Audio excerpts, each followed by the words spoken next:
Bonjour les enfants, bonjour les parents.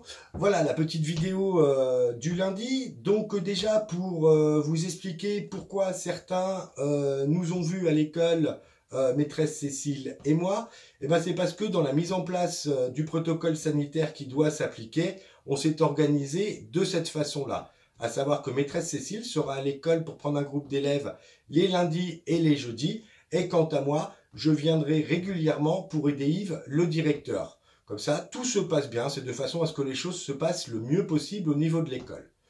Mais cela ne remet en aucune façon le fait que nous continuerons à vous envoyer du travail par mail. Voilà, c'est pour ça que vous nous avez vus à l'école et vous nous verrez de nouveau de temps en temps à l'école. D'autre part, on est aussi, nous, les enseignants, on est retournés à l'école, et oui, mais en tant qu'élèves. Waouh, comme les enfants. Et devant nous, on avait une dame qui était docteur. C'était un médecin.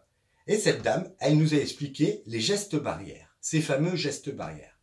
Et elle nous a dit que le premier geste barrière qu'il fallait vraiment respecter, c'était de se laver les mains le plus souvent possible. À chaque fois qu'on va quitter un endroit ou qu'on va rentrer dans un endroit, il faut se laver les mains. Et on se lave les mains correctement. L'idéal, c'est de les laver à un point d'eau avec du savon.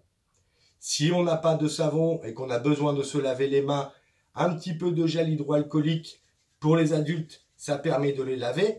Pour les enfants, c'est un petit peu plus délicat au niveau du gel, c'est vous qui voyez les parents. Éventuellement du savon liquide, en sachant que ça ne remplacera jamais le fait de les laver correctement avec du savon et de les rincer sous l'eau. Donc voilà, c'était le premier geste barrière, on se lave les mains.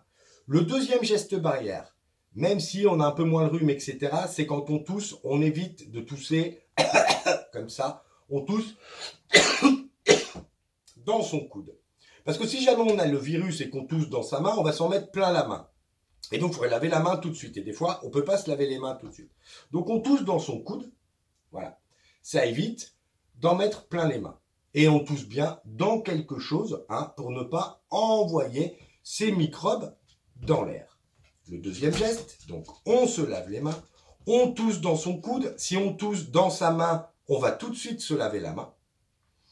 Et enfin, le troisième geste très important, c'est la distanciation physique. C'est-à-dire qu'il ne faut pas être trop proches les uns des autres. Alors je sais que c'est très difficile à mettre en place.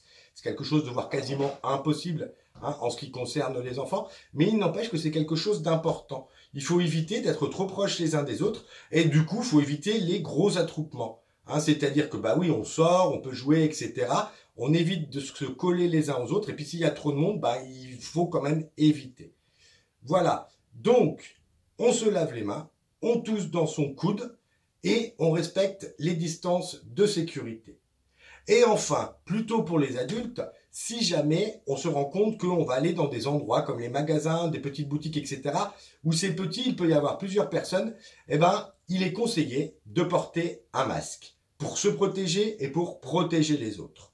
Donc, le masque, on fait attention quand on le met toujours avec des mains propres, on ne tient que les élastiques, et une fois qu'on l'a mis, on fait très attention quand on l'enlève, pareil avec des mains propres, et on ne touche de nouveau que les élastiques. Au niveau du masque, vu que la dame qui était médecin nous en a parlé, j'essaierai de faire une petite vidéo pour vous expliquer. Mais ce qu'il faut bien retenir, c'est que on se lave les mains très souvent. On tousse dans son coude, on fait bien attention, il faut essayer de prendre ce réflexe, il faut essayer de l'acquérir, il faut essayer de faire en sorte qu'à chaque fois qu'on a envie de tousser ou d'éternuer, c'est dans le coude, et on respecte les distances. On n'est pas les uns trop à côté des autres, on garde de la place. Et puis pour les adultes, quand vous voyez que vous risquez de discuter ou d'être proche d'autres personnes, eh ben hop, on met un masque. Écoutez, voilà, je vous fais un grand coucou. Et puis, je vous dis à bientôt. Au revoir.